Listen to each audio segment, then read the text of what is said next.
Et donc on en a discuté un peu avec les autres participants et on est parti sur cet arbre fruitier.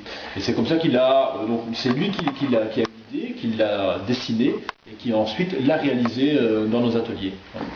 Et les autres projets, représentait quoi donc les autres projets qui étaient en bataille, je veux dire, avec ce sujet donc. Mais il y avait d'autres croquis sur le thème de la frite, mais qui nous semblaient moins bons et qui étaient moins avec cet aspect humoristique. Ce jeu de mots, l'arbre fritier. Mais c'est clair que si on ne donne pas nous des explications, si on ne parle pas du nom de l'œuvre, c'est difficile pour le kidam de comprendre. Et donc on va, au travers de la presse, expliquer un petit peu le sens de l'œuvre, au travers de la viatoise, où on explique aussi ce que ça veut dire, ce qu'on a voulu finalement faire passer comme message. Et qu'est-ce qu'il a fabriqué donc? C'est M. Delier? Donc non, c'est Pierre Gilles qui l'a fabriqué. Donc, au départ de matériaux relativement simples, hein, ce sont des tôles en acier qu'il a découpées au chalumeau. Les frites sont faites avec des plaques d'isolant, hein, dans lesquelles il a découpé, qui ont été mises à la peinture au pistolet. Donc c'est des matériaux vraiment très très simples.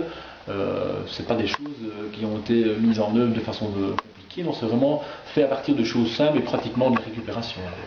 C'est quelque chose qui va rester aussi jusqu'au mois de septembre. Donc bon. Oui, c'est ça. Donc ça restera, contrairement à ce qui était installé sur la Grand Place, ça reste jusqu'au bout de la saison de fleurissement. Donc fin septembre, début octobre, ça dépend un petit peu des conditions climatiques. Est-ce que tu as eu des échos négatifs par rapport à cet arbre fruitier donc? Négatif, je dirais pas, mais beaucoup de questions. Beaucoup de questions. Du style quoi donc bon. Bon, les gens me disent ah oui, vous avez fait ça pour avoir vos frites gratuites chez Sèvres à côté, ou bien ce genre de choses. Où les gens pensent tout de suite à la friterie de Sébastien qui est à côté. Bon, bah, il se fait que c'est un peu le hasard qui a fait qu'elle est positionnée comme ça.